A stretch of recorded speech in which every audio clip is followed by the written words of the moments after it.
You're watching Lunchtime News on TV1. We are coming to you live and direct from the Newsfirst studios here in Colombo. It is day number 3 since the bomb attacks on Easter Sunday took place in Sri Lanka in various parts of the country. We have a very comprehensive report lined up for you in that regard. But first, let's take a look at your headlines.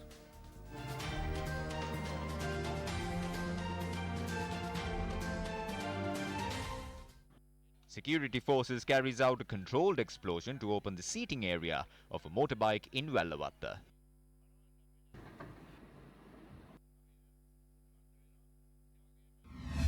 UNP parliamentarian Vijay Dasa writes a letter to the President requesting the arrest of the Defence Secretary and the IGP. Sarath Fonseca says to ensure the security of the citizens instead of debating in Parliament. 1,000 personnel from the 3 armed forces deployed to provide security in the western province. US ambassador to Sri Lanka says US did not warn Sri Lanka about attacks.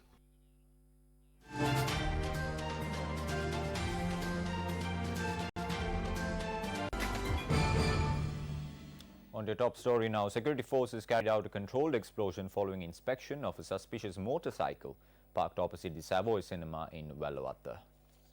The police media unit said authorities used a controlled explosion to open the seat of a suspicious motorcycle.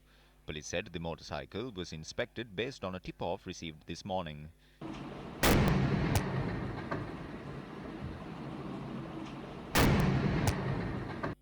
However, police said they did not discover any explosives inside. Later, the motorcycle was taken under police custody.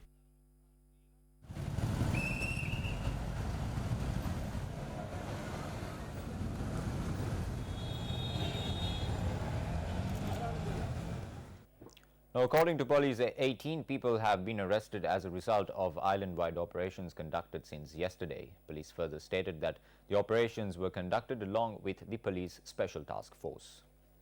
These operations were conducted in Beruwala, Darga Town, Katana Katuapitiya and Warkapola. Police media spokesperson Ruwan Gunasekara stated that 6 suspects was arrested in operations conducted in Darga Town and Beruwala. Further 6 suspects were arrested from Katana Katuapitiya. During a raid carried out at a house in Aguruvela, Warkapola, police seized communication equipment and impounded a motorcycle on suspicion. During further inspections, another van was impounded and 2 suspects were arrested who was believed to be residents of the house. Another person believed to have communicated with the arrested suspects was later arrested from Hemmatagama. Meanwhile, police found a grenade which was left in front of the Gonava Rambava Anuradhapura Primary School gate this morning. Our correspondent stated that the grenade was found based on a tip-off received by a resident of the area. Police security have been imposed in the area. In your headline-making news this afternoon, in a letter addressed to the President, UNP parliamentarian Dr. Vijay Dasa Rajapaksa has requested that the Defence Secretary and the Inspector General of Police be arrested and the legal process to be carried out. The parliamentarian says the fact that information was provided by the intelligence services on the 4th and the fact that this was hidden from the President and the Prime Minister as claimed by them is a situation where the Defence Secretary and the Inspector General of Police knowingly committed a crime where a number of people were killed. The parliamentarian goes on to say that as per the penal code, these 2 individuals are wrongdoers with regard to the above allegation. Dr. Vijay Dasa Rajapaksa thereby requests the President to arrest the duo and then be punished by law accordingly. Leader of the House Lakshman Kiriella expressed the following views speaking to the Parliament. The heads of the intelligence agencies are being controlled by someone. I propose that a parliamentary select committee be appointed and look into why these intelligence heads were silent. Were the heads of the 3 armed forces informed? They have not informed the President, they have not informed the Prime Minister, they have not informed the commanders of the 3 armed forces. They have only written a letter to the IGP. When there is information of this nature, do you write letters? This is from the 24th of March 2014. There is a report on the Daily Mirror. This says, this is a complex issue. I think people who have knowledge about intelligence matters should be appointed to these places. They should know to read an NIB report.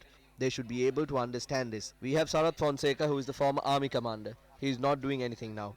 We cannot hand out these positions like handing out gifts. We have done that mistake. We cannot say that the information was not available. We cannot reprimand the intelligence services. The information was available on the 4th. They have not acted upon the information that was available. The Security Council was carrying out politics. When the Prime Minister summoned them, they did not come. These must be looked into. We are receiving support from India. We request the support of all of you to make this country peaceful again. Following that, this is what UPFA parliamentarian Dinesh Gunawardena had to say.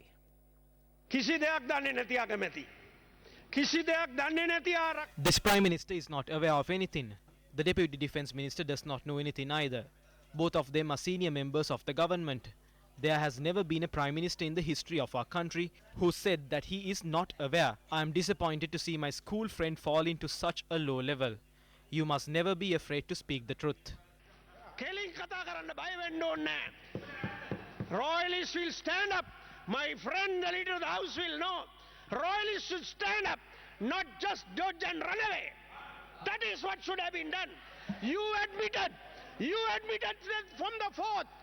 You admitted from the 4th. Information was available. On Monday, Minister Dr. Harsha DaSilva, speaking to CNN, said the US and India warned Sri Lanka of imminent attacks before the Easter bombings. To further clarify this claim, CNN's Christine Amanpour posed the question to the US Ambassador to Sri Lanka, Elena Teplitz.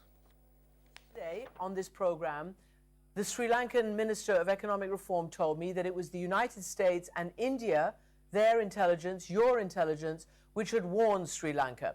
Can you confirm that that is the case, that your country was amongst those that warned Sri Lanka that this could happen?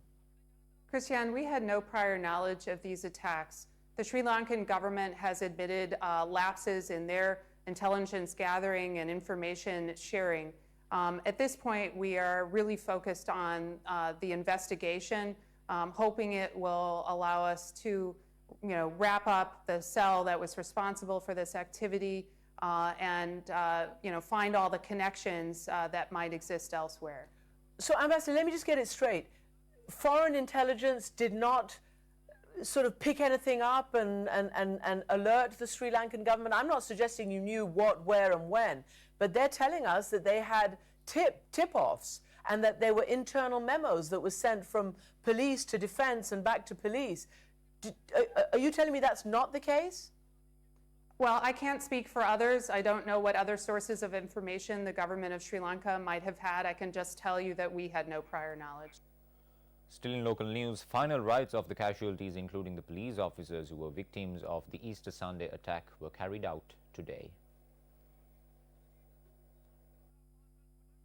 Funeral of the police constable attached to the Colombo Crimes Division, S.A. Lahiru Umesh Dulanjana, was held today. He was a resident of Galkiriyagama, Kakirawa. His relatives said that they were to celebrate the victim's birthday today.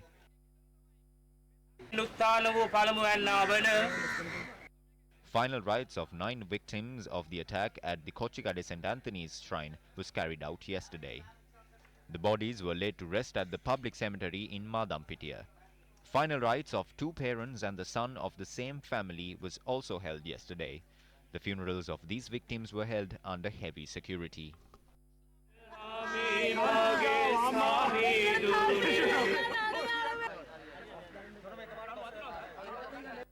Now, former Secretary General of the United National Party, Tissa Tanaika, was released today from the case filed against him for preparing false documentation. Moving on to some more local news, a transport official said the public transportation in the country will return to normalcy from midnight tonight. The railway control room said trains will be in operation according to the usual train schedules. The train operations commenced from 4 in the morning. According to the National Transport Commission, all buses depart from the Colombo Bastian Mawata depot will be in operation as usual.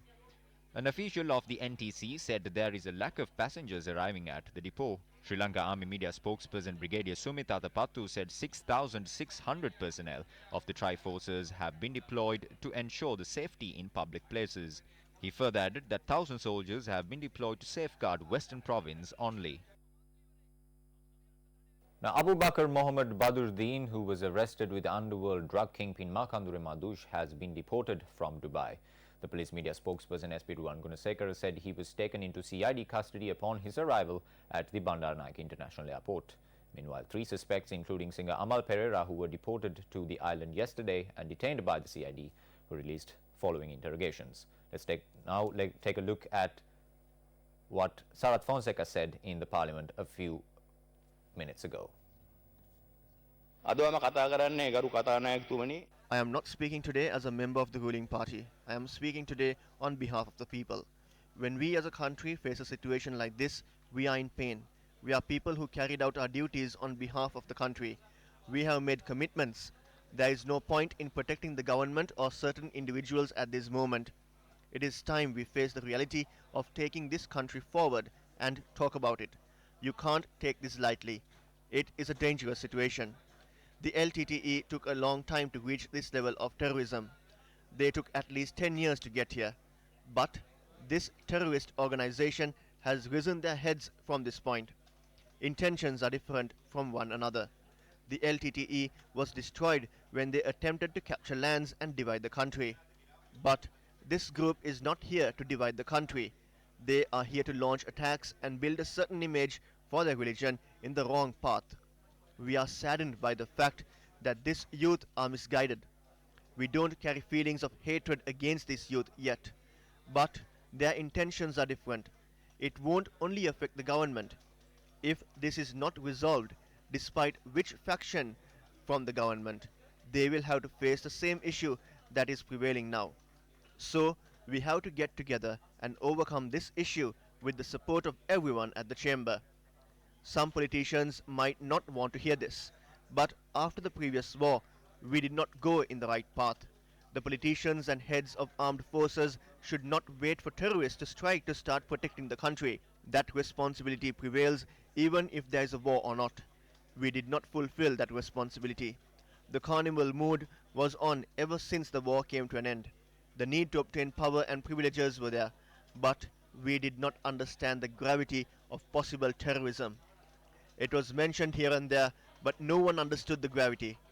If this is a country that dreams of a good economy, national security should be strong. Singapore is like our city of Colombo. Their defense budget is the biggest in the Southeast Asian region. It's higher than Australia. So since our politicians won't get votes for strengthening security, they have not paid enough attention to it. This is a result of that. If there is no security in the country, that means the responsible authorities have not fulfilled their duties properly.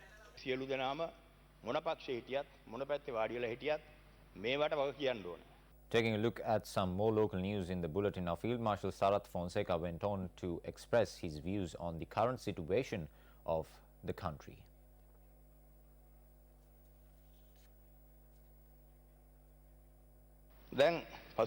Foreign intelligence services had provided information regarding the incident that happened. There are various opinions being expressed regarding this. There was a debate here about the date. When the international intelligence agencies provided the information, it does not matter if this was provided on the 4th or whether this was provided on the 9th. If this was informed on the 4th, they should have acted on the 5th. If they were informed on the 9th, they should have acted on the 10th. There is no point shouting about it here. There was a letter. This was shown to me by the MSD personnel. This is the letter sent to the IGP. I saw on the television yesterday a letter sent by the National Intelligence Chief to the IGP. The National Intelligence Chief, as per our information, is not under the IGP. He is under the Defence Secretary and the Minister of Defence. If the National Intelligence Chief sends a letter, that letter is sent to the President for sure. That is the letter that has gone to the Defence Secretary. This goes to the IGP as well. When action is not taken based on this letter, is it correct to reprimand the IGP? If a copy was not sent to the President, that is a different problem. There is no reason for it not to go to the President.